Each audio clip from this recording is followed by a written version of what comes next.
paz. Eu quero lhe convidar, amado, a abrir comigo, ou então nós vamos fazer a leitura aqui no telão, nessa revista, na versão Almeida atualizada de Mateus 24, de 45 a 51.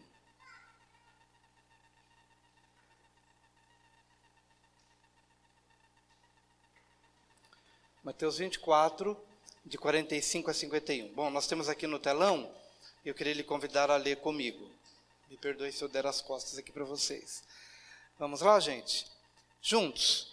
Quem é, pois, o servo fiel e prudente que o Senhor pôs sobre os seus serviçais para a tempo dar-lhes o sustento?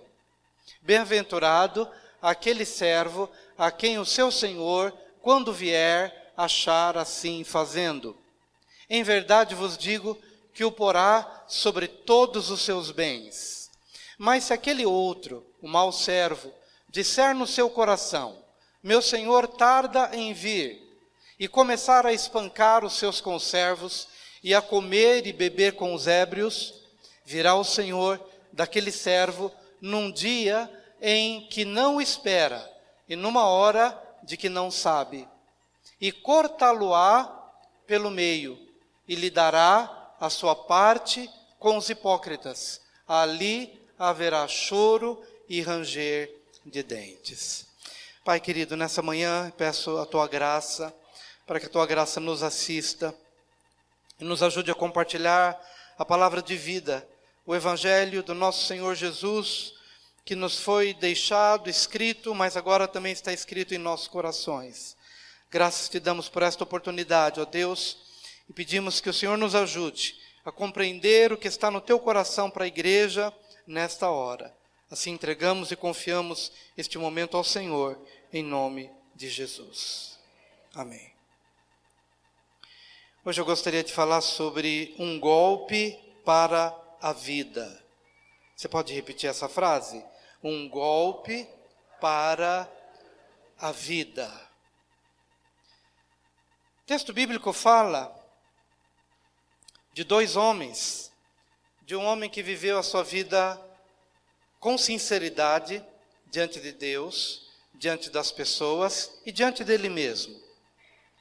E de uma outra pessoa que viveu uma vida de hipocrisia, ainda que cercado de religiosidade, ainda que cercado de oportunidades, e ainda que consciente de tudo o que ele deveria fazer, no entanto, ele não conseguiu se deixar transformar, nem pelo ambiente religioso, nem pela missão que lhe fora outorgada ou delegada, nem pela consciência de quem ele era, nem pela consciência de quem era seu Senhor, nem pela consciência de quem era o outro. Nada disso foi suficiente para fazer com que esse homem vivesse uma vida sincera diante de Deus, diante de si mesmo e diante das pessoas. Em outras palavras, ele viveu uma vida de hipocrisia. E pior do que isso, ele viveu uma vida de engano, porque ele passou a sua vida inteira achando que tudo que ele tinha, pelas oportunidades, pela religiosidade, pela missão recebida, por tudo aquilo que fazia parte da sua vida, ele achou que aquilo por si só lhe daria uma boa recompensa quando seu Senhor viesse. Mas ao contrário disso, quando o Senhor chegou, o que o Senhor fez? O Senhor o cortou pelo meio. A Bíblia diz: cortem-no pelo meio. Jesus pegou uma figura meio violenta de como alguns tiranos faziam com quem transgredia no passado, e literalmente o cortava, literalmente o matava. Mas Jesus pegou essa figura, esse exemplo, para nos dizer apenas o que acontece no quesito espiritual quando ele vier. Cortem-no pelo meio. O que isso significa, queridos? Que essa aparente unidade que ele tem, ele se acha conhecedor de Deus, ele se acha respeitoso de si mesmo, e ele se acha respeitoso do próximo. Mas há uma dubiedade na vida dele, há uma duplicidade na vida dele que se chama hipocrisia, que só o corte pelo meio pode revelar para ele o quanto ele está dividido. O quanto ele não é inteiro para com Deus, o quanto ele não é inteiro para com ele mesmo e o quanto ele não é inteiro para com o outro. Por isso, a necessidade de uma espada, ainda que nesse caso, do ponto de vista escatológico, será um corte tardio, porque ele só será consciente da sua duplicidade de vida, um pé em Deus e outro pé no mundo, um pé na integridade e um pé na falsidade, um pé na moralidade aparente, mas no fundo ele é imoral, um pé na generosidade quando é diante dos outros, mas o outro pé está na avareza, está na ganância, mas ele não consegue perceber. Somente esse corte do último dia é que mostrará para ele, ainda que tardiamente, porque a partir daquele momento em que ele for cortado pelo meio, ele vai descobrir que ele viveu uma vida inteira com um pé num lugar e outro pé no outro lugar. É assim que muitas famílias, infelizmente, vivem. O marido chega em casa professando o seu amor incondicional à sua esposa, mas só ele sabe o quanto ele está dividido, o quanto ele não se deixou transformar pela palavra, e por isso vive uma vida enganosa. Mas naquele dia, somente naquele dia, a não ser que ele ouça a pregação de hoje, mas aquele que não ouve, ou ouve e não coloca em prática, ele será surpreendido por esse golpe. Será um golpe irremediável. Será um golpe para a eternidade, mas apenas para atestar a justiça de Deus. Porque quando alguém se apartar definitivamente de Deus, ele não vai poder dizer, Deus foi injusto para comigo, não. Porque esse corte vai revelar, vai mostrar, você era uma pessoa diante de si mesmo, você era uma pessoa diante de Deus, você era uma pessoa diante das pessoas, mas você conseguia dar nó em pingo d'água. No fundo, você conseguia passar uma imagem de retidão, de pureza, de verdade, mas no fundo você sabia que aquilo era uma falsidade, que aquilo era uma hipocrisia. E é por isso que o Senhor chega nesse golpe final, escatológico, levando a pessoa para um momento da eternidade, apenas para que se constate, Deus é justo, eu fui um hipócrita. Eu vivi uma vida dupla. Eu vivi uma vida de engano, eu vivi uma vida de hipocrisia. Eu não fui verdadeiro, eu não fui autêntico. Mas essas são as boas novas do Evangelho, porque a palavra de Deus diz que antes deste golpe escatológico, ou deste golpe para a eternidade, você pode ser golpeado hoje para a vida. Porque a palavra de Deus nos diz lá em Hebreus 4:12, que a palavra de Deus é espada viva, é como uma espada afiada de 2 gumes, ela penetra até a divisão da alma e do espírito, de juntas e de medulas, e ela é apta para discernir os pensamentos e os propósitos do coração, coisas que ninguém que está ao nosso redor consegue, mas a palavra quando ela entra, ela nos golpeia, mas é um golpe, não é um golpe escatológico irremediável, é o golpe hoje, é o golpe da esperança, é o golpe da vida, é o golpe para a vida, e aquele que se deixa golpear pela palavra, hoje mesmo, no dia de hoje, a palavra entra, e enquanto você ouve, e se deixa levar, e o Espírito vai falando, vai trazendo a lembrança, seus atos, seus contatos, seu Facebook, seu Instagram, suas motivações, suas fotos, seu dinheiro, sua conta bancária. Na hora em que você vai deixando a palavra perspassar a sua mente, seu coração, sua alma, tudo vem à tona. E então a palavra vai golpeando e vai dividindo alma e espírito, vai dividindo juntas e medulas e vai discernindo pensamentos e propósitos do coração que seu marido não sabe, que sua esposa não sabe, que seus filhos não conseguem acompanhar, mas que a palavra vai lá dentro e vai trazendo um rebuliço santo, mas é um rebuliço para transformação. É um golpe para a vida. Antes do golpe escatológico, do cortar pelo meio, do dividir e revelar, olha, isso é verdade na sua vida, mas você viveu uma mentira. O interessante é que o homem, o servo mau, o golpe divide entre bom e mal. Olha, tem uma coisa boa em você, mas tem uma coisa má em você. Então vamos dar a parte boa vai gozar da eternidade. E a parte má vai então sofrer o juízo. Não é isso. corta-o pelo meio, mas entrega ele por inteiro, porque a herança dele é junto aos hipócritas. A herança dele inteiro, é com quem viveu apenas uma vida de aparência e nunca se deixou transformar pela essência do Evangelho. E se você quer hoje ser golpeado para a vida, o primeiro golpe que você tem que permitir que aconteça é o golpe na hipocrisia para com Deus. Esse é o primeiro golpe. A palavra de Deus diz sobre este segundo homem: mas se aquele outro, o mau servo, disser no seu coração, meu senhor tarda em vir. Repita após mim. Se o mau servo disser em seu coração, meu senhor tarda em vir. Aí ele começa a degringolar, a fazer degringolar a sua vida. Se meu senhor tarda em vir, então ele começa a espancar as pessoas, então ele começa a beber com os ébrios. Mas qual que é a base dessa desintegração? Ele não se deixou cortar, ele não deixou que a espada viesse a restaurar a relação com Deus. Porque esse homem, cujo exemplo está sendo dado aqui, ele só faz na presença do seu Senhor o que ele tem que fazer, só o faz na presença do Senhor, não porque ama o Senhor, mas porque ele tem medo do juízo. Ele não faz porque ele ama, ele faz porque ele não quer perder a parte dele. E se você pensa que isso não tem nada a ver com você ou comigo, Jesus não está preocupado com os servos, não está preocupado com o exemplo, mas com a essência.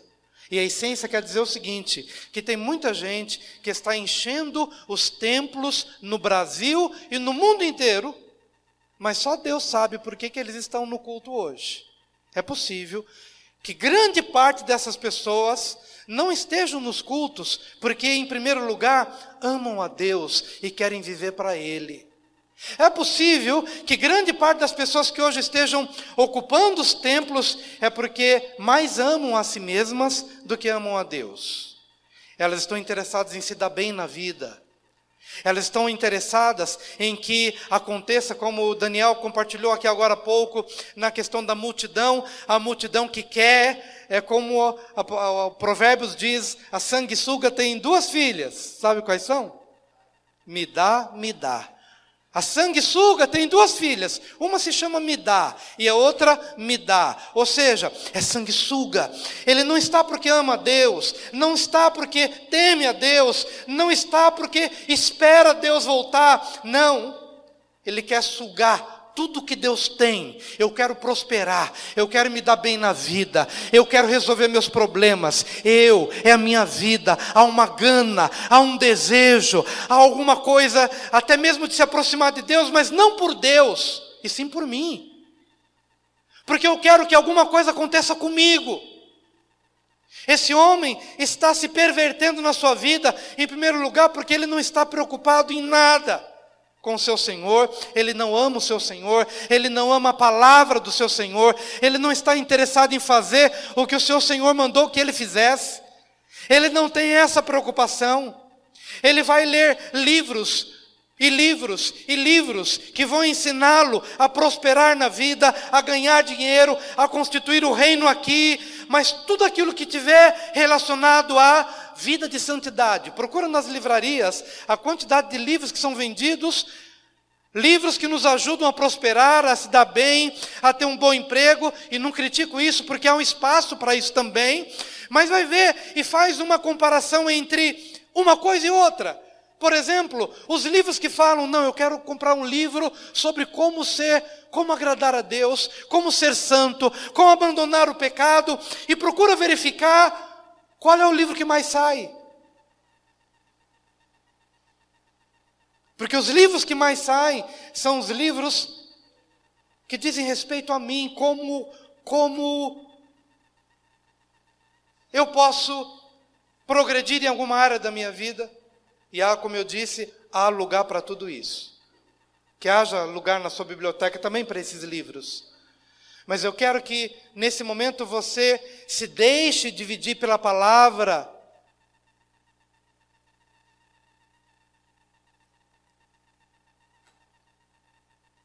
Se deixe cortar, se deixe ser dividido pela palavra que divide alma e espírito, juntas e medulas, pensamentos e propósitos do coração.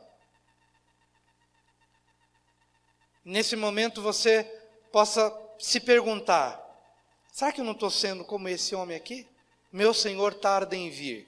Tem gente que está vivendo como se fosse viver aqui na terra mais 100 anos. Ele vai, ele é uma metralhadora, ele é um trator, ele vai, ele quer conquistar, e vai. Meu amado, há lugar para você ser um bom empresário, e dar emprego para as pessoas, e resolver seus problemas financeiros, há lugar para isso.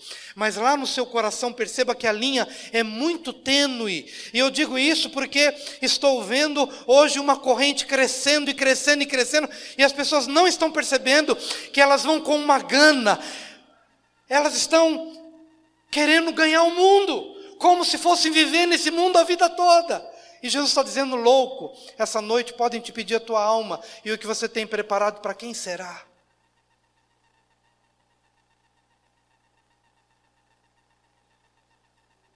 Pastor, então eu vou deixar de fazer minhas conquistas? Não, mas se essa palavra entra no teu coração, você vai continuar sendo um empresário, você vai continuar fazendo as suas conquistas, mas você vai perceber uma coisa, que no seu coração haverá um desprendimento, e você vai começar a perceber uma crescente serenidade no seu coração, e até se Deus lhe acrescentar bens, dinheiro e prosperidade, cada vez mais isso pesará menos na sua vida, porque você vai entender que aquilo, tudo bem, lhe visitou por uma vontade divina, mas aquilo cada vez mais fará menos parte da sua vida, e cada vez você estará mais desvinculado, menos comprometido com isso, e mais consciente: meu Senhor está chegando, e se Ele não chega, eu estou indo para Ele.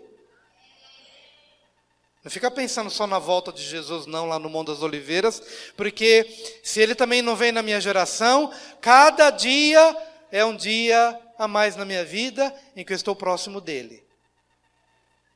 Então eu estou procurando organizar minha vida para que cada vez mais eu esteja leve de cuidados, leve de amor a esse mundo, leve de amor ao dinheiro, leve, desprendido, cada vez mais. Senhor, guarda meu coração, porque em primeiro lugar eu quero ser como o primeiro dessa parábola, que nem estou dando tanta ênfase ao primeiro, porque o primeiro foi aquele que recebeu a palavra, o Senhor foi embora, mas ele foi contínuo, ele foi firme, ele foi contínuo, ele foi constante, ele fez o que o mestre mandou ele fazer, e quando o Senhor chegou, se chegou antes ou depois, mas o encontrou fazendo aquilo. Porque ele amou o seu Senhor, ele amou a palavra, e ele fez aquilo o seu estilo de vida, o seu modo de vida, na frente do Senhor ou na ausência dele, porque ele amou o Senhor. Porque aquele que fala no seu coração: o meu Senhor tarda em vir, é o mesmo que vai chegar para uma mulher e dizer o seguinte: vem comigo, porque a minha esposa tardará em vir. Ou a mulher que fala para o homem: vem comigo, porque meu esposo viajou, vem comigo. O princípio é o mesmo. O princípio é o mesmo. E quando a gente vai se desconectando de Deus, a gente se desconecta do todo.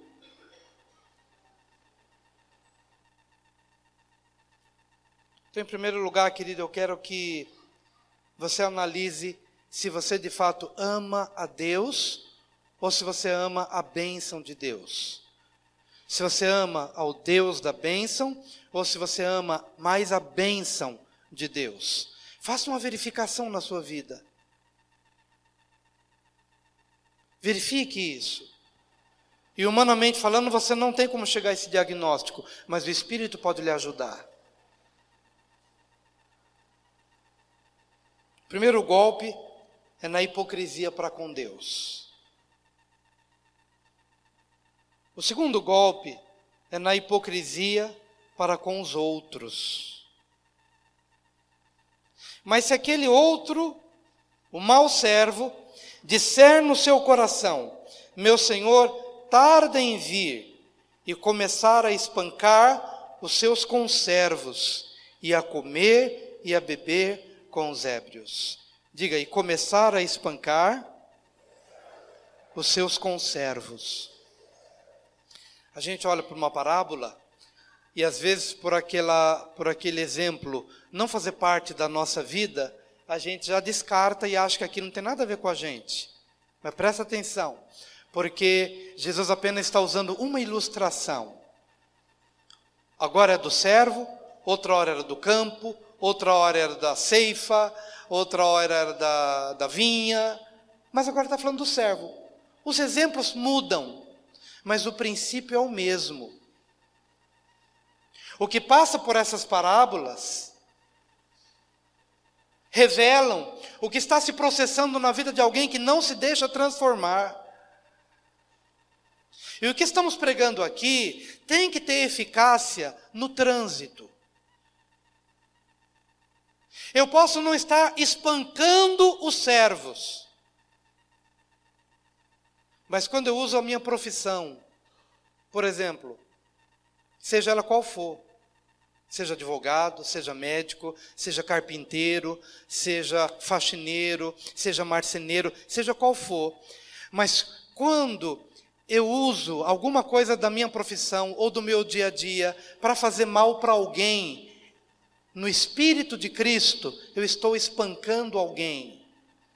Eu estou deixando de ser zeloso para com aqueles que podem me ajudar a determinar se de verdade eu fui salvo ou não. Você quer saber se você foi salvo ou não? Verifique como você trata os seus clientes. Com lisura, com transparência, com verdade. Então alguma coisa aconteceu dentro de você. Porque, amados, não há coisa pior do que nós nos revestirmos de uma religiosidade e estarmos aqui assiduamente em cada culto. Não há coisa pior do que isso. Porque quanto mais você recebe, maior será o juízo. Mas o problema não é você vir aqui assiduamente, o problema é a quantidade de vezes que você se assentou neste lugar, que você ouviu uma pregação, que a palavra falou sobre todos os aspectos, Deus, o homem e o próximo. E na primeira oportunidade você dá um calote em alguém, e na primeira oportunidade você dá o chapéu em alguém, e na primeira oportunidade você não tem temor em relação ao outro, e dorme achando que está tudo bem com você.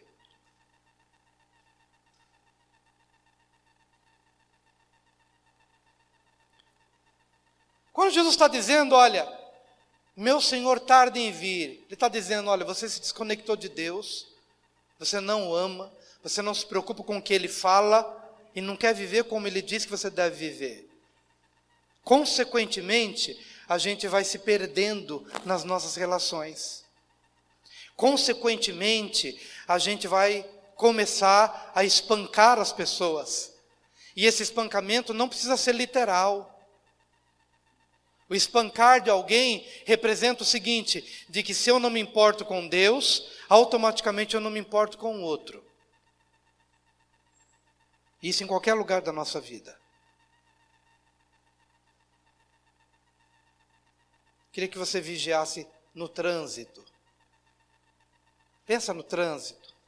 Essa semana eu estava na faixa de quem corre mais, e tinha alguém que estava na faixa do meio, e aí ele deu a mãozinha para poder entrar, porque ele tinha que entrar naquela... Ele estava na faixa errada, deu a mãozinha assim para poder entrar, que ele descobriu que ele tinha que entrar lá. Aí a gente diminuiu, e ele então, deixei ele passar, e ele passou assim para entrar na rua e ir embora.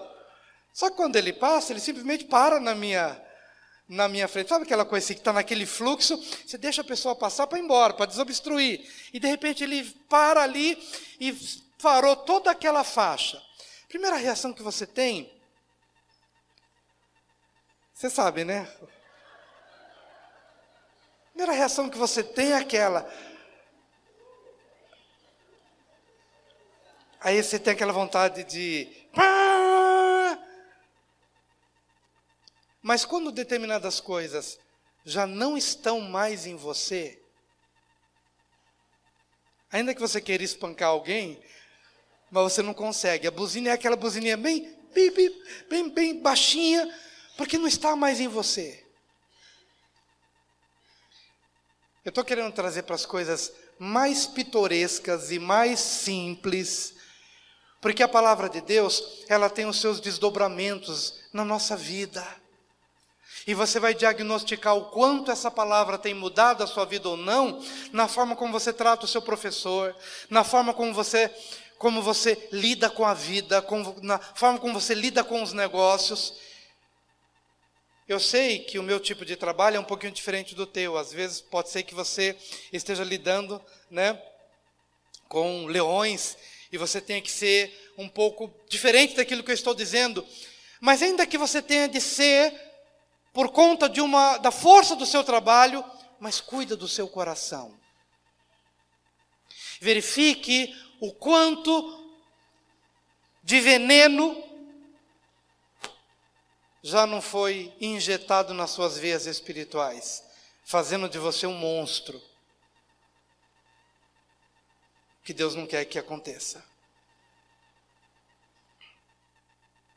Então diga gentilmente para o seu vizinho: não seja hipócrita para com os outros. Diga isso para os outros.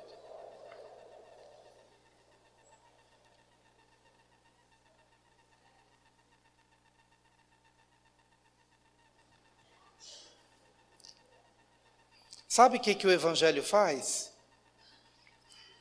Ele restaura casamento. Sabe o que o Evangelho faz? Ele restaura famílias. Sabe o que o Evangelho faz? Ele restaura os relacionamentos, ele apazigua o coração, ele tira a espada da vingança, ele ministra a cura, ele ministra a paz. Sabe aquela coisa que você não conseguia nem pensar naquela pessoa, porque aquela pessoa te processou, e você foi lesado, e foi roubado nas suas coisas, e você ficou com aquela indignação venenosa no teu coração. Sabe o que o Evangelho faz? Ele traz cura. Sabe por quê? Porque ainda que você tenha sido lesado na sua vida, mas quando entra a dimensão da eternidade, diferente do que aconteceu nesse servo mau, que disse: meu Senhor, tarda em vir. Não. Quando entra a consciência da eternidade, você entende que tudo aqui é passageiro. Tudo é passageiro. Você está buscando um outro terreno. Você está buscando uma outra casa. Você está buscando um outro lugar. Então você vai perceber que crescentemente haverá serenidade, evangelho introjetado e automaticamente mais respeito para com os outros.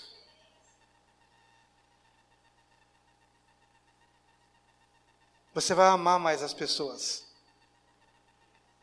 Você não vai estar mais tão afadigado. Quando entrar no estabelecimento, você vai estar mais leve para cumprimentar o funcionário que te atende. Você vai ser respeitoso quando você for fechar algum negócio, não querendo levar vantagem. Você vai pensar no lado do outro, no lucro do outro. O problema é que às vezes a gente se torna crente e começa a se aproveitar de quem tem para dar. Aquele espírito de mendicância que precisa sair de nós. Não, eu preciso abençoar quem está me vendendo. Eu não preciso pechinchar só para eu ganhar, mas e o outro lado? Tudo isso tem a ver com não espancar os seus conservos. Porque eu estou crescendo na consciência de quem é o outro na minha vida.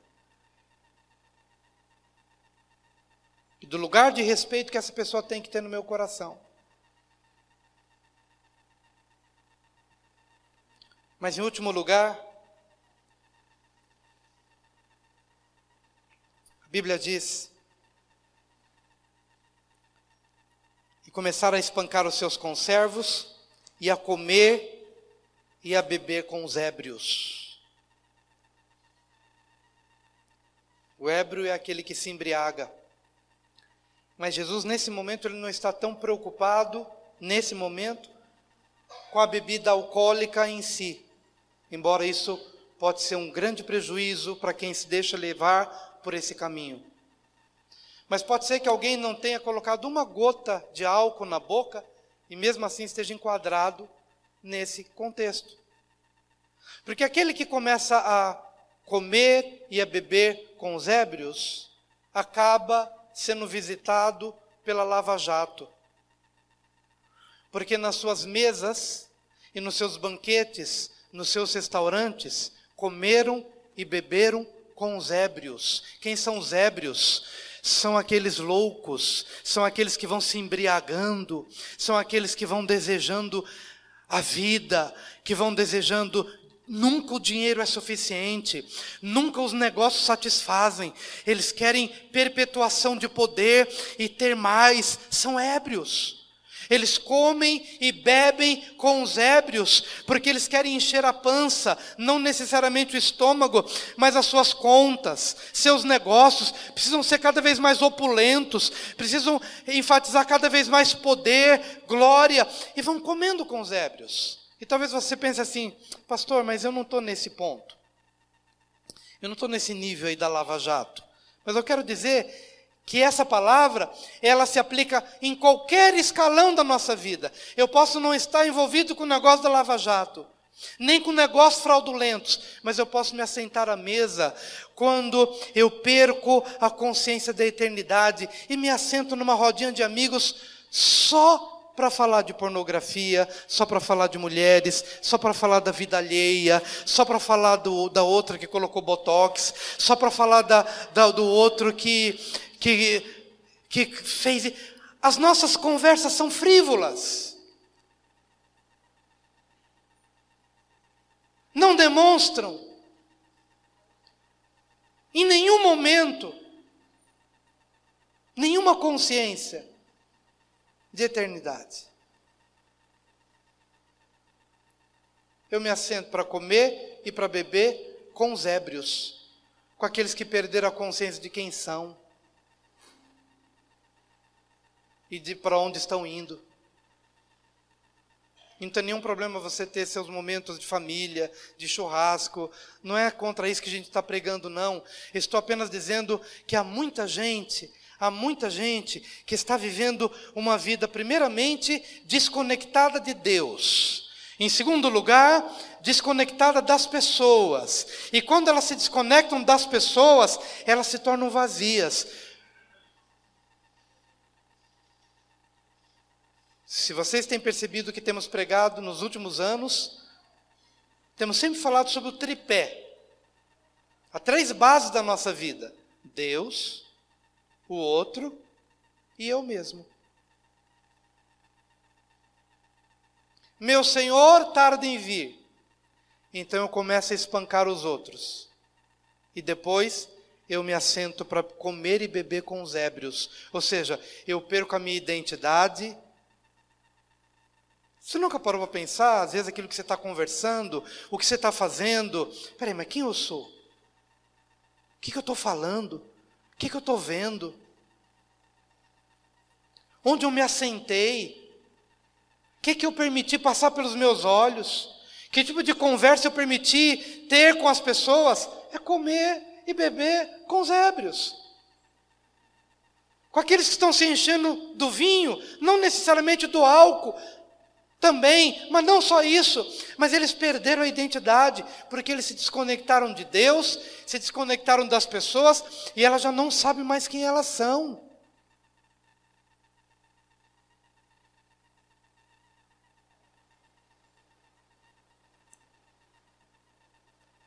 Meu amado, infelizmente a gente ainda vive na geração do Big Brother Brasil.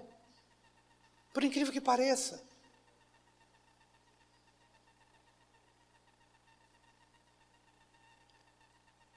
E talvez você nunca tenha pensado, mas o que uma coisa tem a ver com outra?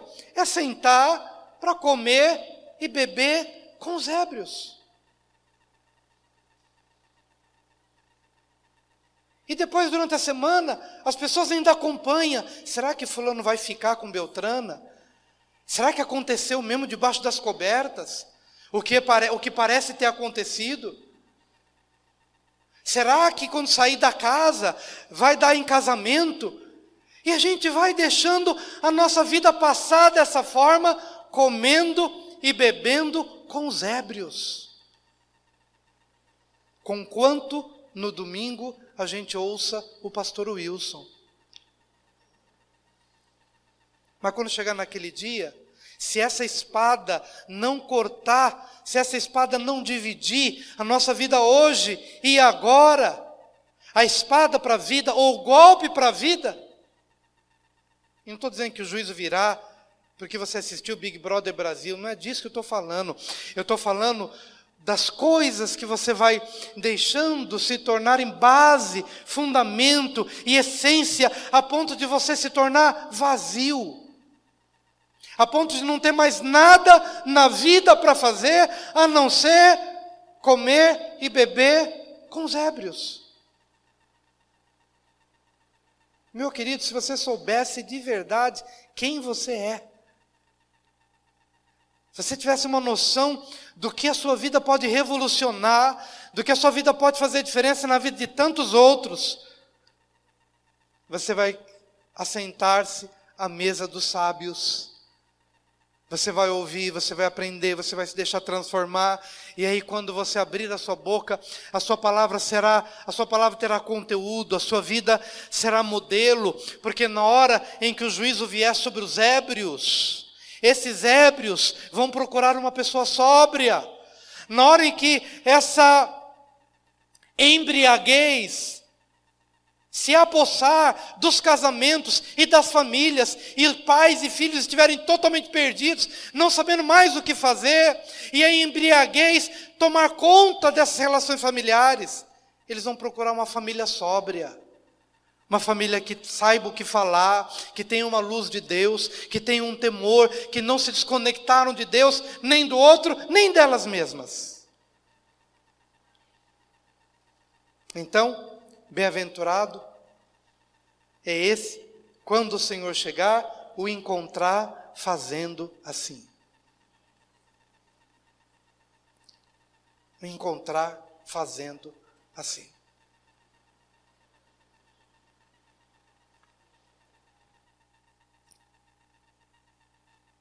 Então, o golpe, na aparente unidade para revelar a duplicidade, do ponto de vista escatológico, não precisa acontecer no limiar da eternidade. Pode acontecer hoje.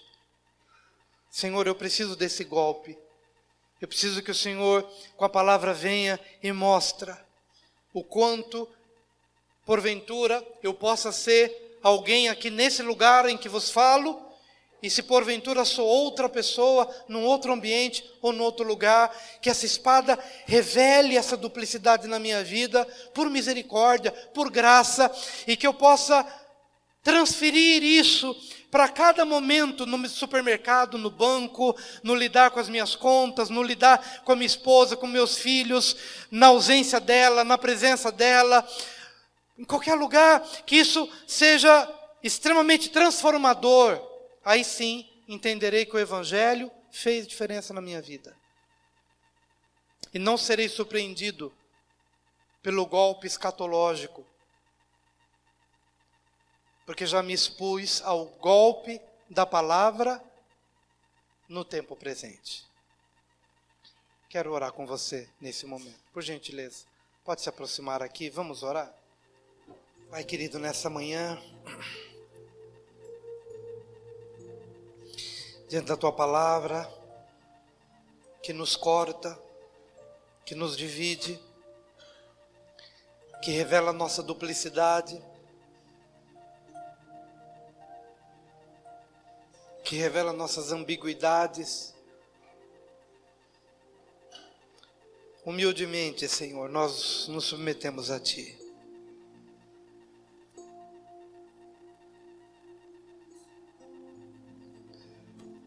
Nós nos transportamos nesse momento do lugar onde nós estamos, cercados pelos nossos amigos, irmãos, família, nós nos transportamos no nosso coração para o teu trono, como se aquele dia tivesse já chegado para mim e para o nosso irmão. Nós nos transportamos para este lugar, o lugar da tua presença. Adão se escondeu atrás de árvores, mas aquele dia não teremos árvores atrás das quais possamos nos esconder. Por isso nos transportamos agora para o lugar da tua presença, onde não podemos colocar a culpa na esposa, nem no filho, nem na nação, nem nas finanças. Estamos apenas na tua presença, Senhor. Hoje nós nos submetemos a esse corte, que revela, Senhor, o nosso ânimo dobre, a nossa divisão de mente, de propósito. Ó Deus, em primeiro lugar, te pedimos, pelo Teu Espírito, que a nossa relação contigo seja restaurada em primeiro lugar. Que eu possa te amar, não pelo que o Senhor me dá, mas porque Tu és digno desse amor. Tu és eterno, Tu és o Criador, eu sou Teu filho, eu sou Teu servo. E ainda que não me des coisa alguma, porque na verdade já me deste tudo na pessoa do Teu Filho amado Jesus, já tenho tudo em Cristo.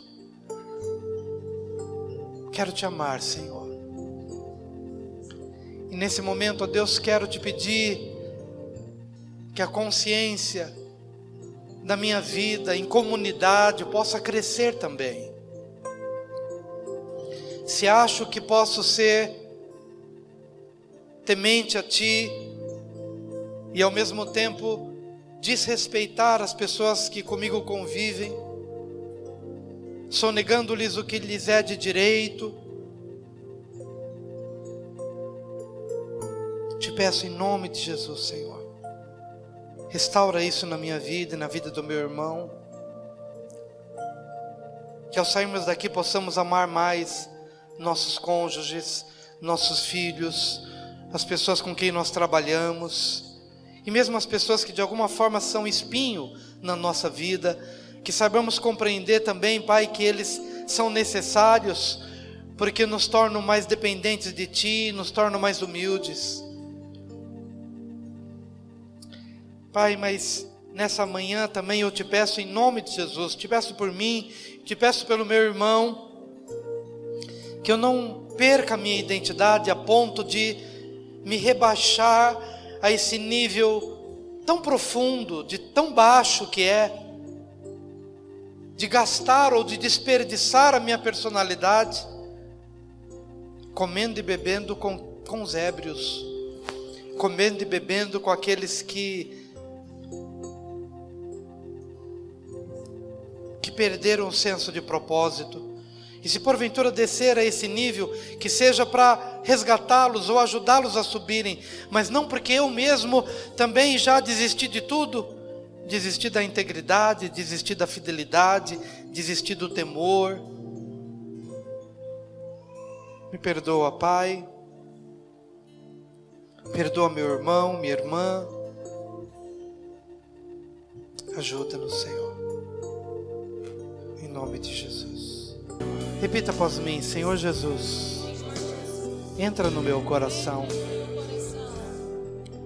transforma-me completamente na minha relação contigo, na minha relação com o outro e na relação comigo mesmo. Eu creio que o Senhor Jesus morreu em meu lugar, sepultando meus pecados. Mas eu também creio que o Senhor Jesus ressuscitou ao terceiro dia para me justificar. A justiça de Cristo, a santidade de Cristo. E eu recebo nessa manhã, de todo o meu coração, em nome de Jesus. Enquanto a igreja ainda está orando, já estamos chegando no final dessa reunião, já liberando os irmãos, as irmãs. Mas se alguém aqui nessa manhã ouviu a palavra, entendeu que hoje é o dia para você deixar essa espada trazer novo nascimento para você. Se você identificou-se com essa pessoa que viveu uma vida de hipocrisia, mas a partir de hoje você quer ser do Senhor e quer que o Senhor te ajude a viver dessa forma. Não estamos dizendo que qualquer um aqui possa viver uma vida perfeita, mas cada um aqui pode ser transformado no seu coração e gradativamente vai crescendo para agradar a Deus no seu caminhar. É isso que Deus quer fazer, quer abrir essa porta, quer abrir fazer esse trabalho inicial para que todo o demais possa ser feito no decorrer da nossa vida.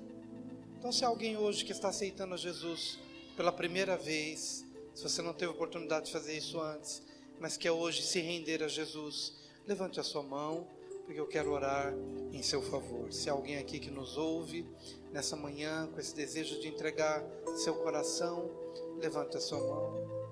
Você apontou para alguém? Levanta a sua mão. Não tô... ali atrás. Amém, querido. Deus abençoe. O Senhor hoje, essa oração que nós acabamos de fazer, ela te alcança neste lugar. Há mais alguém dizendo: eu quero ser do Senhor? Levante a sua mão.